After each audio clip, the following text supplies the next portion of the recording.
The United States defeated Japan 2-0 in the last friendly match of the September window. And Pochettino finally lost his defeating top team's virginity with the US men's national team. Kinda, sorta. I mean, does it really count when the opponent, even though it's Japan, it's a very good opponent, but they decide to rest all of their starters? Yes, it counts. We defeated Japan, and there are plenty of positives and negatives with the right context. So, let's talk about it. Hello. If you're new here, I'm Filippo, and welcome to Tactical Manager TV. And today we have the 7 Things We Learned series, where every single day following a US men's national team game, we tell you 7 things that we learned. Now, obviously, there are more than 7 lessons, so you can let me know in the comment section down below, what did you learn from United States 2, Japan 0? And you know what? At the end of the day, a win is a win.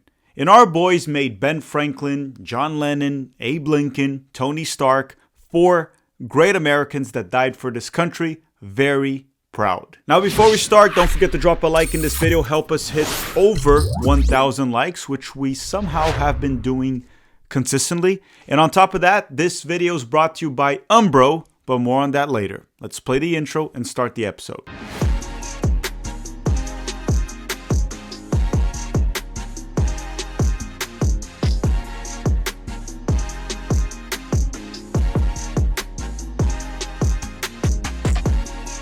Okay, lesson number 1, and it's about Josh Sargent. So what I have to say about him, I think for this cycle, he is done. I think the odds of Josh Sargent going to the 2026 World Cup are close to 0. Now listen, he's not done forever. He'll be back with the national team at some point, especially if he continues to score in the EFL Championship and maybe even plays in the Premier League one day.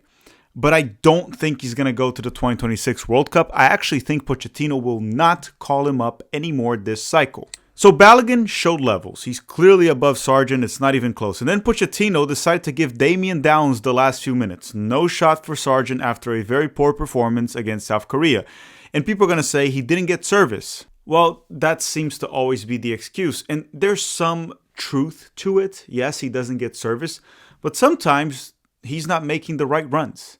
His off-the-ball movement is not great. Center forwards also have to create chances for themselves, right? Balogun, when he came on against South Korea, he created chances, right? Sargent doesn't do that with the national team for some reason. With Norwich, he does. And at this point, I was going to put Balogun as a lesson that he is our best 9, but that's not even debatable anymore. Like, whether or not Sam and Frodo were gay, that's debatable. Sargent being our best 9, it's not debatable. Regardless, lesson number 1 is that I think it's over for Sargent this cycle. Maybe 2030, but 2026, I don't think he's getting called in anymore. Okay, lesson number 2. And until further notice, Matt Freese is the starting goalkeeper for the US men's national team. Now, we kind of found out during the summer that he was the starter for Pochettino, and he did fine in the Gold Cup. But this camp, I thought Matt Freese was quite good. Against South Korea, he was solid. He conceded 2 goals, but they weren't really his fault. And overall in the game, he did fine. Against Japan, I thought he was our best player in the first half. And in the second half, he was solid. With his feet, he's still a bit shaky. But what I liked about him this camp was every time that he was under pressure with the ball on his feet, he kept it simple. He didn't try anything fancy. And he was fine. The shot stopping was great. So, and we know he's incredible on penalty shootouts. So until further notice, Matt Freese is the number 1. He is the starting goalkeeper. Yes, Matt Turner is now the backup or even third choice. Okay, and this video is brought to you by Umbro. If you don't know, we are now Umbro ambassadors. So if you use the link and promo code in the description of this video, which I believe is TM20, you can get 20% off any purchase anytime. So you can use it multiple times. You can even share this link and promo code with whoever you want. You can buy cleats. They have awesome jerseys. The Guatemala, the El Salvador one, they're all beautiful. Make sure to get it. Great prices and 20% off with our link and promo code, but you got to use both. You got to click on the link and you got to use our promo code and you get this great discount. So don't waste this opportunity. Lesson number 3 is about Tyler Adams. I didn't think Tyler Adams was very good this camp. And I am going to blame Pochettino a little bit for this. I think he wasn't properly utilized. And understand what I'm about to say. Tyler Adams is a destroyer that's not very good on the ball. He has to do the simple passing, find the guy that can actually create, that can progress the ball forward. That ain't his game. But when you put him in a midfield in the first game with Sebastian Berhalter in the double pivot, you end up overworking Tyler Adams on the ball in possession. And then there's a lot of bad turnovers and, he's just not himself. It's just not the best version of Tyler Adams. And that was the first game. The second game, you started him next to Christian Roldan. Once again, you don't have a Gio Reyna, Malik Tillman, Weston McKennie, guys that can actually do something with the ball next to Tyler, and then you expose him in possession. Defensively, for the most part, Tyler was good. It's just there were a lot of bad giveaways, mainly because he had too many responsibilities in possession. That's one thing for Pochettino to keep in mind in the future.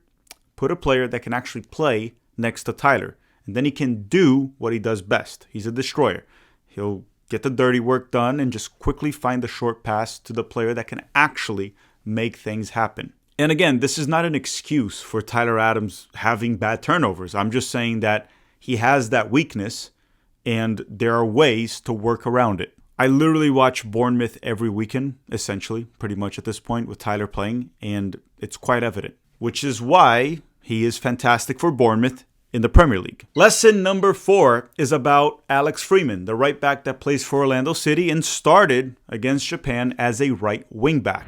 And it was a bit of a weird game for Freeman, in my opinion, because he was terrible on offense and actually quite good on defense. With Orlando City and MLS, he's generally very good going forward. So you would think when Pochettino played him as a right wing back, he would do better, because in the Gold Cup, Pochettino kind of utilized him almost as a third center back. When we were in possession, he would sit back.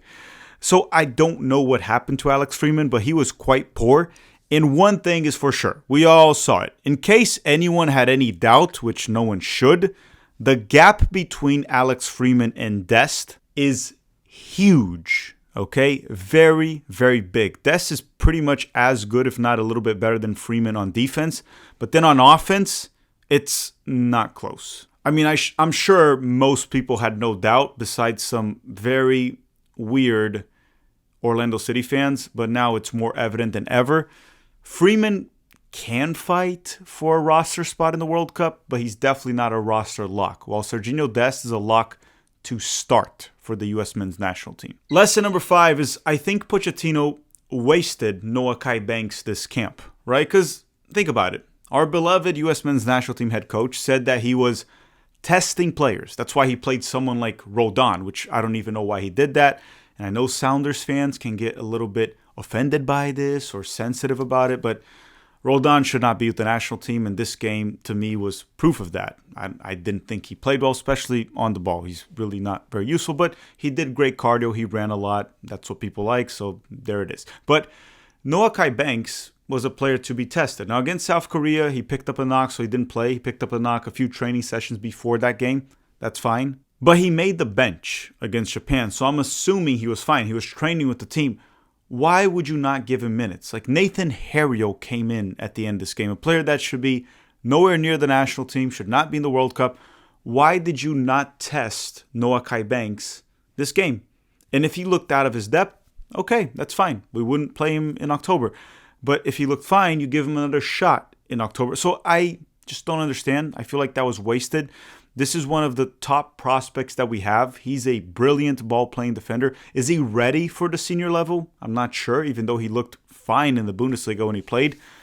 But I felt like this was the great opportunity to test him, and we wasted it by giving Blackman, I think Blackman played almost 180 minutes, and Nathan Harriel played. Lesson number 6. Now it's time to stop messing around, stop testing players that very likely won't be in the World Cup, and bring the World Cup roster to October. Start playing the starters. Start bringing the main guys. Start building chemistry, implementing the system. Now, look, I don't really know in Pochettino's mind which ones of these 24 players that were in this camp are starters or are roster locks or players that he thinks will be in the World Cup. But we did leave out of this camp players like Weston McKennie, Mark McKenzie, Johnny Cardoso, Malik Tillman, Anthony Robinson, Pepe, and many other names, Musa. Some of them obviously because they're coming back from injury.